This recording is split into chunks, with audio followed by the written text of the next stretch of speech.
for today's video guys ay magluluto tayo ng ginisang munggo.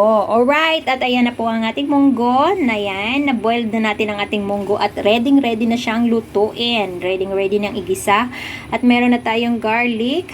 Ayan, so for today ay gagamit ako ng minced pork na namarinate ko na at meron tayong 3 hipon. Ayan, yung 3 hipon na yan ay para yan sa dinner namin mamayang gabi pero kinunan ko siya ng 3 para masarap ang ating ginisang munggo. At ayan, meron tayong talong or eggplant at meron tayong kalabasa.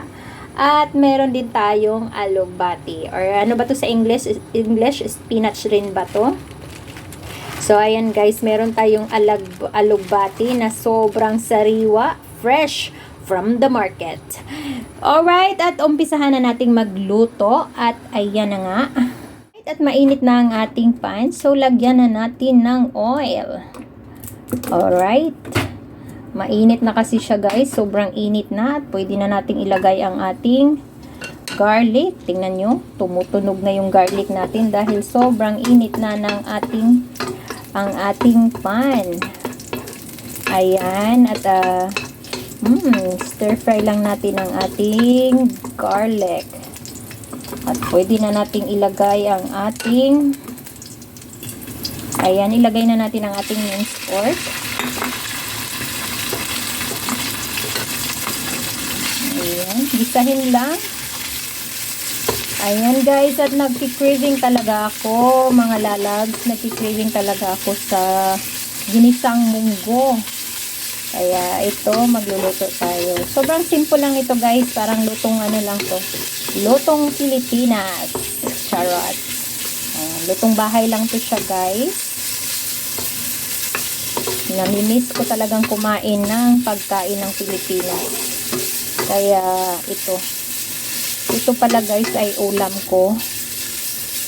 Ayan.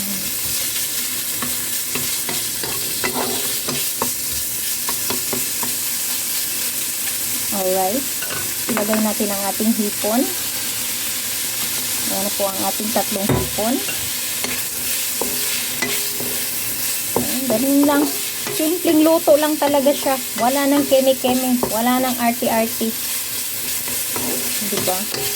Hindi na kailangan ng arty-arty yan. Kasi ako lang naman ang kakain nito. Hindi na kailangan ng arty-arty. Lagyan lang daw natin ng 3 hipon para char-char ba? Para tignan, maganda rin tignan ng ating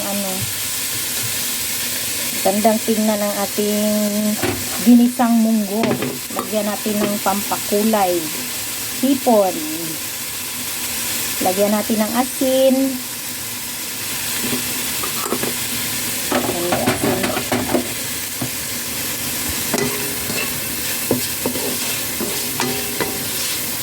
Madalian lang talaga tong luto na to. Hindi na talaga natin kailangan ng keme-keme. Alright. At ayan, lagyan natin ng ginisa mix or chicken powder. Lagyan natin ng chicken powder guys para masarap. At ilagay na natin ang ating konting piraso ng kalabasa. Ayan, nilagay ko na ang ating kalabasa guys. Ayan, gusto ko lang siyang lagyan ng kalabasa kahit hindi ako kumakain ng kalabasa. Alam nyo guys, nag-aral talaga akong kumain ng kalabasa kahit papaano, unti-unti. Ayan, lagay na natin ang ating eggplant. Nalagay na natin ang ating eggplant. Alright. O, diba? Ay, nako. Mapapalaban na naman tayo ngayon sa ating ulam dahil ulam ng Pilipinas ang inulam natin. Talagang mapapalaban talaga tayo, mga lalabs. Ano pang hinihintay nyo? Ihanda nyo na ang inyong kanin at sama-sama tayong kakain sa ating tanghalian.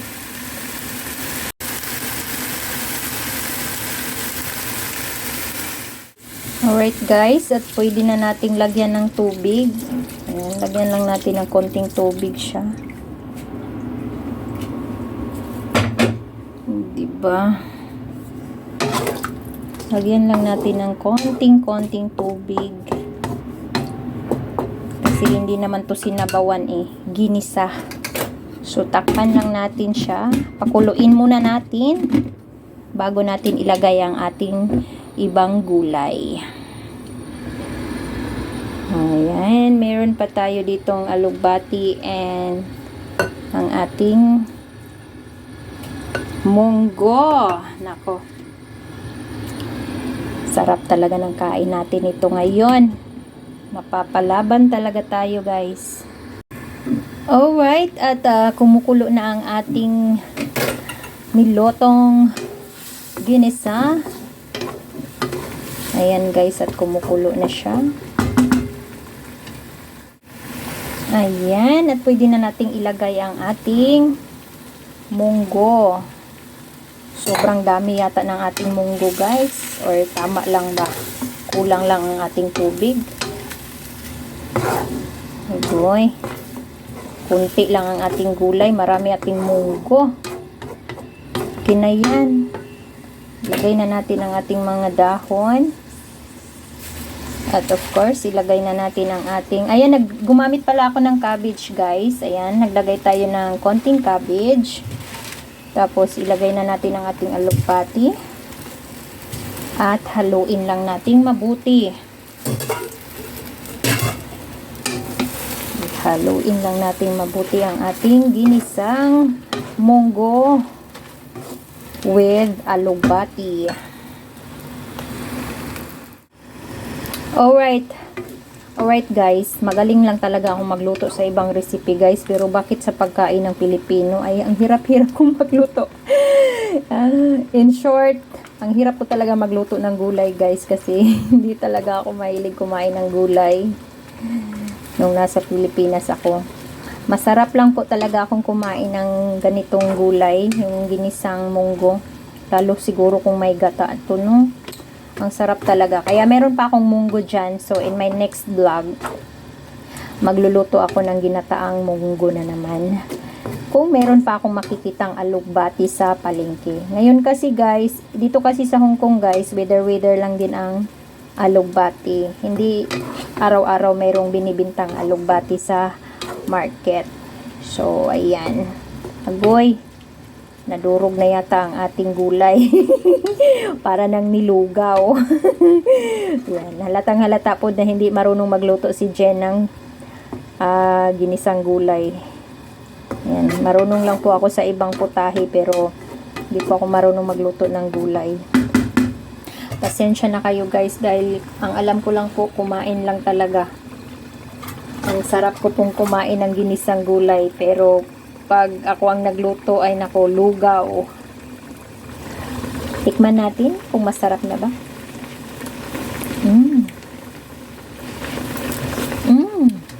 Guys, nalalasahan ko na talaga ang lasa ng alugbati. Grabe. The best. So, kulang siya ng salt. Lalagyan lang natin ng salt. Alright. Finally, naluto na ang ating ginisang munggo. At ayan na nga mga lalabs at ready ng kumain. Pwede na nating patayin ang ating apoy. O, diba? Ayan, sobrang bilis lang lutuin ang ginisang munggo. Kung nakikita nyo, guys, konti lang ang gulay kasi wala akong budget para bumili ng maraming gulay. Ayan, ang binili ko lang talaga is alugbati at saka talong. Yun lang talaga ang inuna ko kasi yun lang talaga ang gustong-gusto kong kainin this time. Gusto ko sana ng malunggay kasi walang malunggay kaya alugbati na lang ang binili ko. Ayan, this is our finished product of our ginisang munggo with alugbati.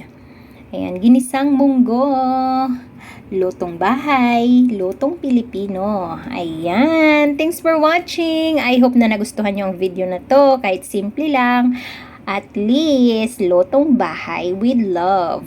So, bye everyone! I hope you like this video. If hindi pa nakasubscribe sa aking channel, please don't forget to like and subscribe to my channel.